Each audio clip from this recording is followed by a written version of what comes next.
निमंत्रण नाही आहे, निमंत्रण पत्रिकेत नाव नाही आहे. सर्व प्रमुख महाविकास आघाडीचे नेते असताना उद्धव ठाकरे मात्र तिकडे नाही. मी काल पण पत्रकारांशी जेव्हा बोलताना मी त्यांनाही सांगितलं की उद्धव ठाकरेची किंमत महाविकास आघाडीमध्ये आता शून्य झालेली आहे. मुख्यमंत्रीपद तर लांबच राहू दे, त्यांना उद्या साधा राज्यमंत्री पण करणार नाही, सत्ता तर येणं ही लांबची गोष्ट आहे. त्यांना जर काही स्वप्न पडत असतील, काँग्रेसला जी काही स्वप्न पडत आहेत ती काही स्वप्न खरी होणार नाही. आणि त्यांच्या ज्या काही वाटाघाटीमध्ये उद्धव ठाकरे आज 3ऱ्या क्रमांकावर आहे. पहिल्या क्रमांकावर काँग्रेस आहे असं काँग्रेसला वाटतं आहे, 2ऱ्या क्रमांकावर तुतारी आहे आणि 3ऱ्या क्रमांकावर उभाटा आहे.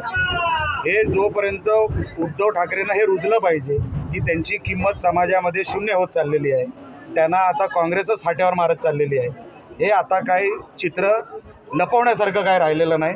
उद्धव ठाकरेंना त्यांची किंमत ही कळली पाहिजे.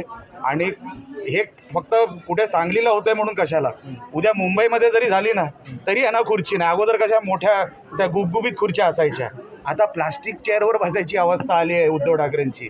ही अवस्था अजून वाईट होणार. ते जसे बारीक होत चालले ना तसे त्यांच्या खुर्च्या बारीक होत चालल्या. हे अभिनंदन आहे. तुम्ही जे काय चित्र हिंदुत्वासाठी जे काय तुम्ही ती फारकत घेतली हिंदुत्वाशी, तुम्ही जो धोका दिला, जी गद्दारी केली, हे त्याचं फळ आहे. ठळक घडामोडींसाठी देशोन्नती न्यूज चॅनलला सबस्क्राईब करा आणि बेल आयकॉन प्रेस करा. मुंबई, पुणे, नागपूर, मराठवाडा असो का विदर्भ, राजकीय, सामाजिक, शैक्षणिक क्षेत्र असो का क्रीडा, सर्वच घडामोडीचे विश्लेषण पाहायला विसरू नका. फक्त देशोन्नती न्यूजवर.